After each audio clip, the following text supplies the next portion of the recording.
It's time for part 3 of the Man of Steel series, so let's see what we've got this time. G to J, welcome to PS2 Mini Games. PS2 Mini Games.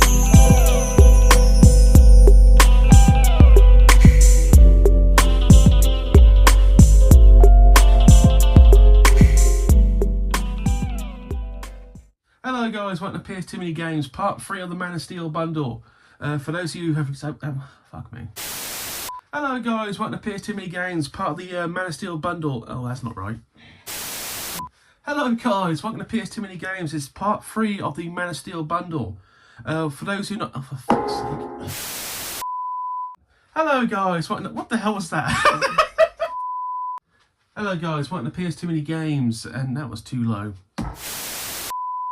Hello guys, welcome to PS2 Mini Games. It is part 3 of the Man of Steel bundle. For those who haven't seen the first 2 parts, I strongly suggest you should. But basically, long story short, one of the viewers of the channel sold me over 110 games that I actually needed. And we're going through them bit by bit, because going through 110 games in one video would be astronomically painful for you watching and painful for me recording. So split down in 7 parts because this is so much easier to do. Anyway, I hope everyone's doing rather well. Things are going well for the channel. I don't know if how strange. I don't know if the CX Rarities episode for Great Half comes out before or after this episode. If you've already seen it, I hope you enjoyed it. If you haven't seen it, that's coming up. Oh yeah, it's all coming together. Then, depending on when this episode comes out, you might notice we've done another count. We finally organised the games for the last 4 months. We are currently sitting at 1,802 games, which is phenomenal, but a little less than I thought we were sitting at. But the maths don't lie, and my maths is quite good. So we're still making progress, but I was actually slightly disappointed. I thought we were like well into 1800s, but we just barely got there. God damn them! God damn them! God! As stated before, next place I'll be going is the Leeds Gaming Market, 2nd of February. Currently saving money.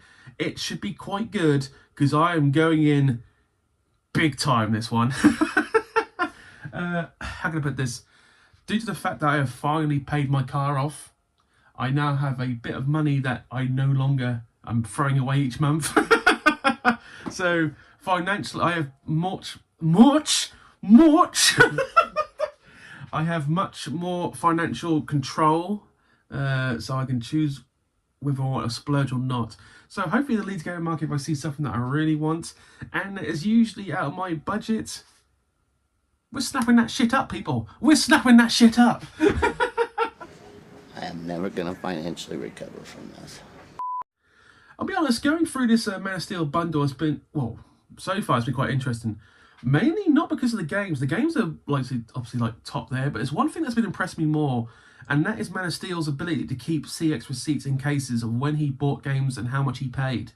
That's actually been fun reading, and in both parts so far I have found at least one CX receipt for when he bought the game and what he bought that day. It's actually quite a good read. Kind of like shows you what prices were then and what they are now. So hopefully if Dave does his episodes, if I ever find another CX receipt, you can splice the price of what it is now. Actually, we'll find another one. No, in our luck, we'll find no more receipts. But we shall hope. We shall live in hope.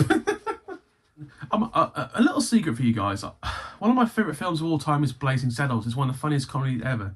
And obviously it's a comedy that takes the piss out of racism. Really just shows racism for what it is, just stupidity. I really have tried very hard to get normal jokes in, like never mind that shit, here comes Mongo, but it's never ever going to happen because there's no way I'm going to get him in. It's what I thought. But we will find ways to get Blazing Saddle jokes in, the harmless ones. You know what I mean. But honestly, if you like slapstick humour, Blazing Saddles is one of the best films ever. It's up there with Airplane. It's that kind of awesome kind of film. Just be prepared, because there's going to be a lot of racial slurs in that film, because they were trying to make it real life as it was. And yeah, just be prepared. But it's still funny. The whole point of that film is it takes the complete piss out of racism. And it was co-written by Richard Pryor. For those who know who Richard Pryor was, he was a funny man too. Anyway, back to real life. By the way, if you notice like little gaps now on the shelf, that's because I've got to get all these games from the bundle into here somehow, and I had to leave gaps because I've got to try and remember where things go alphabetically. If I just like do this right now, you notice there's a massive gaps in the A, B, and C section because I still got to log that, and we had quite a few games with A, B, and C. You have to leave gaps now because it makes it so much easier to organise. At the same time, we need to build new shelves. DIY with PS, too many games. Oh, good lord. You know, building these isn't actually that hard. The hard part is, and what I've learnt now, is keeping them, like, you know what I mean? Because these are like makeshift dividers, and they're actually working an absolute treat. But when I build the next one, I will actually build dividers in self. Problem is, if you do that, because you've got to put like nails and screws and such, you know, like, well, screws. The only way you can do that is by going through the shelves themselves. So the only way I can actually do that where it would work, if each like divider is in a different place on each shelf, because obviously screws and nails. And had to be relatively small screws and nails because you don't want to come through the bottom. So these are the small things that people don't like when you build stuff. For those who don't know how to don't usually build stuff, and more power to you, it's probably the best way. These are the things I have to like approach next time I build it. But if I do it correctly, they will all be perfectly flat, and it'll be one of the best builds I ever built. Yeah. I will say one thing though: the small ones aren't brilliant, but they are actually straight. It's the big ones where I want to get as much as I could in. I got greedy. If I had a lot of like small frames, it actually probably would be better. But it might sound stupid, I can't get 4 small frames across. I want to use all the wall. If you understand. Small things that are game room problems. Mental breakdown. Dave, tag in, joke, insert here. Mental breakdown with PS2 minigames. And we're mentally back now. Never mind that shit. Here comes A commercial! See you on the other side, guys. Greed is good. Greed is good. Greed makes you do great things. Greed makes you do great things. Greed loves old people. Greed loves old people. Gold coins and puppies. Gold coins and puppies. It will get you everything. It'll get you everything. Even if you have to pile drive your enemy to do Even so. if you have to pile drive your enemies to do so. Get ready for some real greed. Rated E for everyone. Told you we'd get that shit spliced in. That might stay never mind that shit. If we don't get copyright on that, that will probably be in every episode now, because that's one of my favourite jokes. Never mind that shit. Here comes Mongo. Once again, watch the film. Anyway, let's actually get into the actual meat of this episode, the actual games. Once again, G through J. We have an absolute hodgepodge of what is that game. And I've got to be honest, there's no like big hitters. There's no fitness fun like last time. Don't joke, fitness fun in a CX probably cost you between 20 and 30 quid, and I don't think they got it in stock. That's a rare game, so I was happy to get that. But anyway, let's just go through one by one. Warning, there are Phoenix games. Phoenix games, oh how they disappoint. Game number 1, and it's a Phoenix game. Phoenix games, oh how they disappoint. Oh joy. Go-kart racing. Let's go. Obviously go-kart racing, this is obviously made for Germany, but it's made for all countries. You can tell it's made for Germany. The first line is in German, but the second line reads as is. Battle your way to the top of rankings and become the champion of go-kart circuits. Wow, and what the hell? Okay, there is some kind of bit of paper in here. Okay, I'm just gonna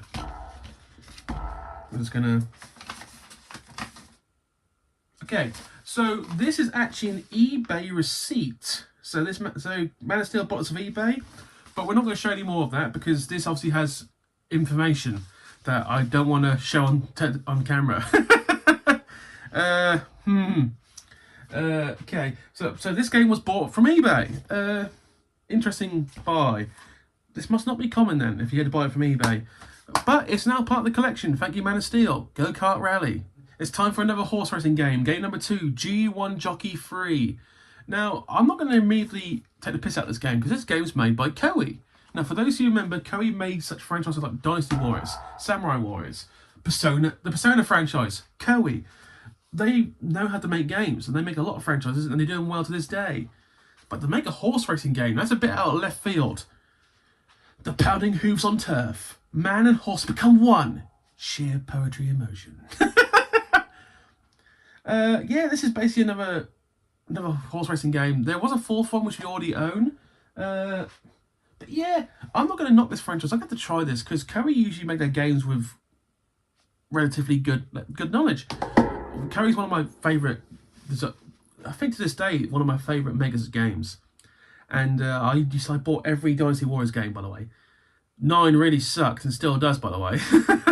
But the new one comes out, I think, the next 2 months, where you're just a made-up character going through the early Three Kingdoms up to Red Cliffs, I believe, or Chibi.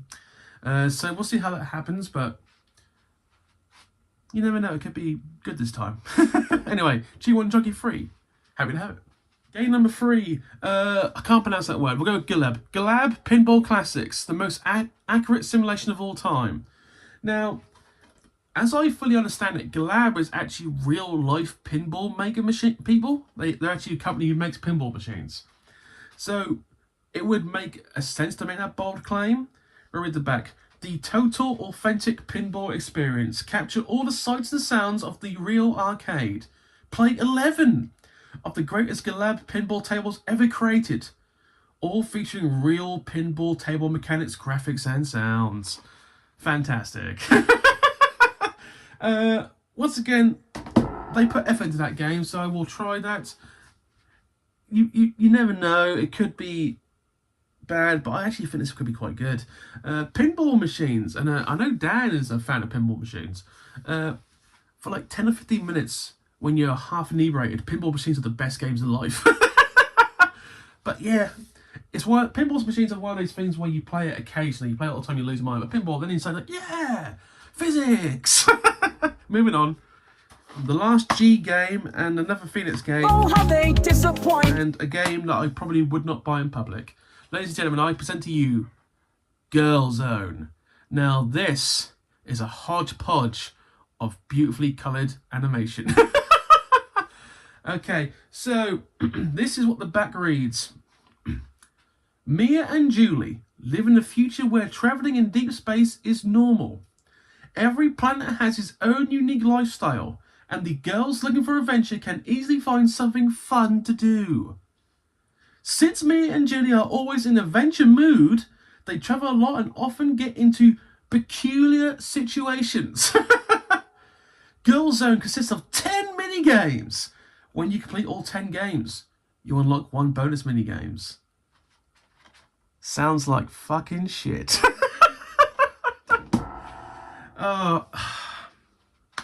I might give Phoenix games their own shelf. When I started this collection, I had no idea of Phoenix. Then I started getting told of, well, that's not true. I knew of Phoenix. I knew of the legendary bad games. I didn't realise how many games there were. That's more like it. And not only on PS2, but on multiple consoles. They must have made a lot of money on this, but they will not be forgiven.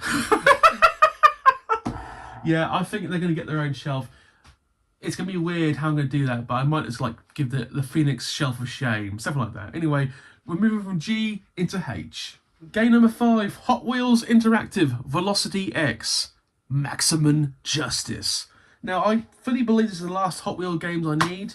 I was never a fan of Hot Wheels. I had little cars when I was a boy, but they were just random cars. They weren't Hot Wheel cars. Obviously, for those who don't know, Hot Wheels are little toy cars that boys and girls have when they're young. They're actually well built, but just wasn't for me.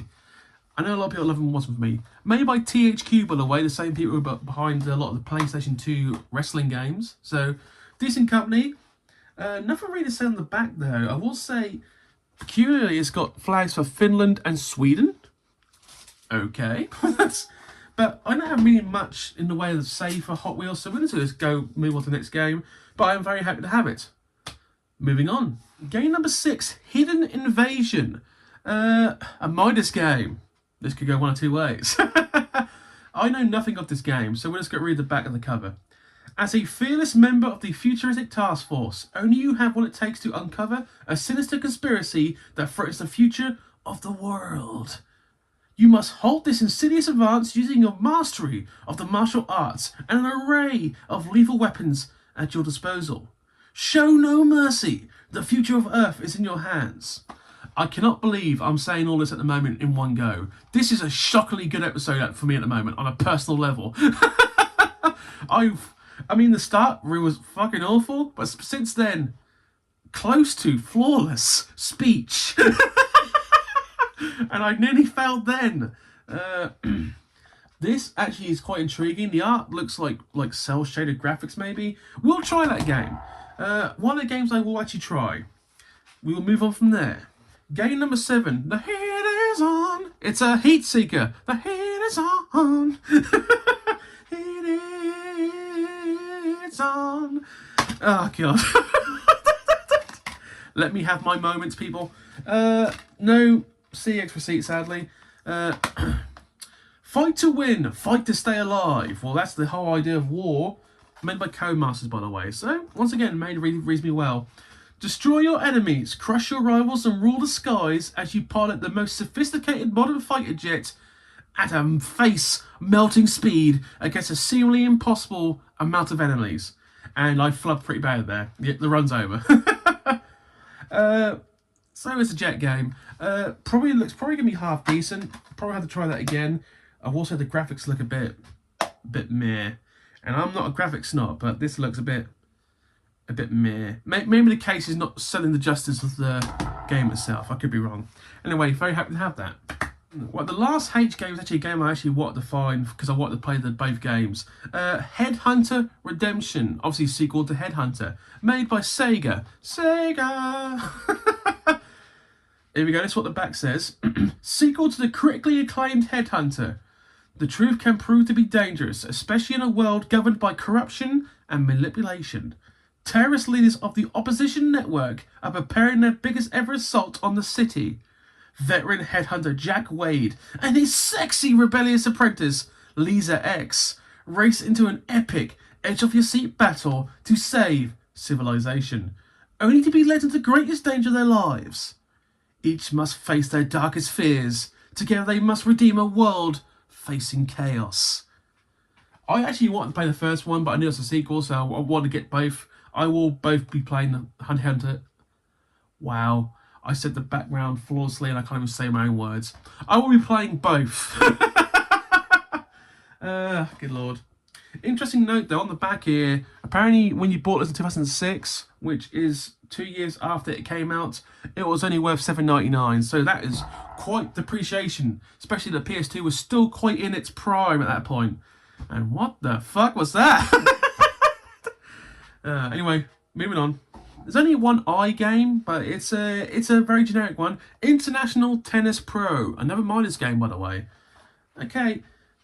I've mentioned many times I'm not one for tennis. It's literally just hitting it back and forth. I don't see the whole point. It's a very middle upper class snob sport.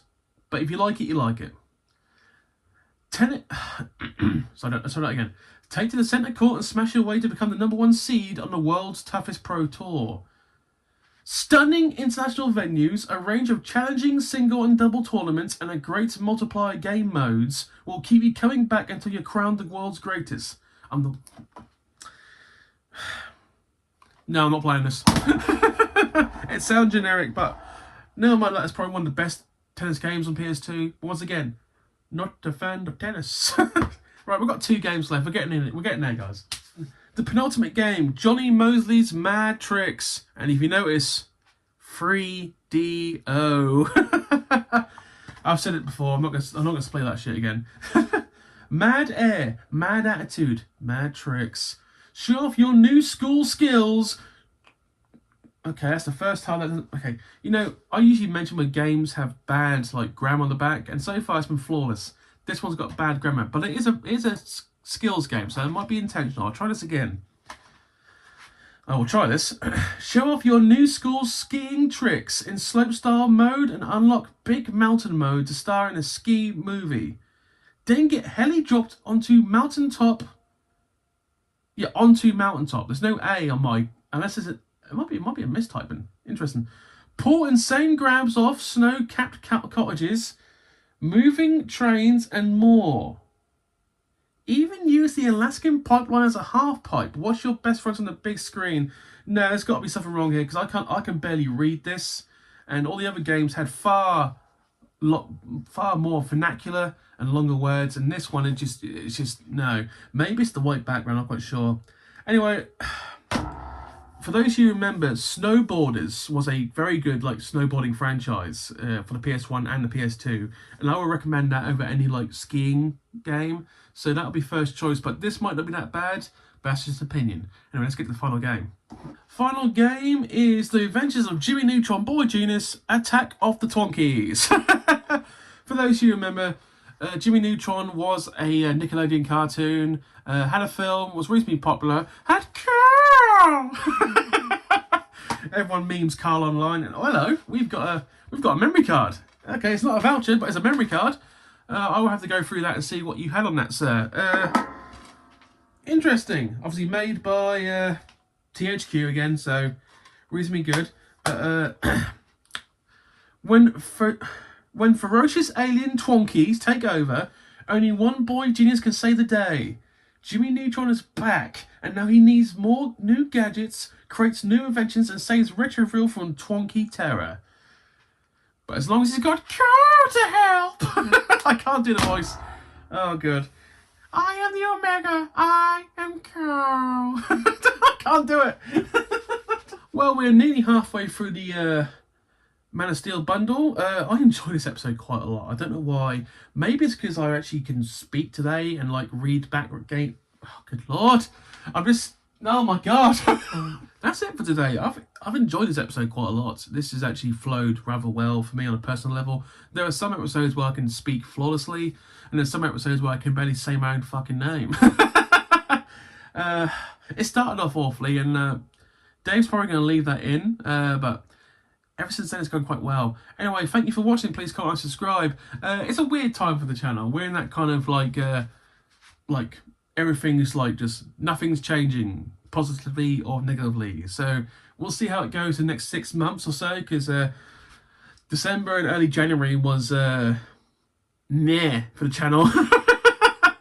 And that's probably I take responsibility for that, because December I really should have just done one episode a week. I pushed my luck on that one. Anyway, thank you for watching, guys. Have a good day. I'll see you later. Bye.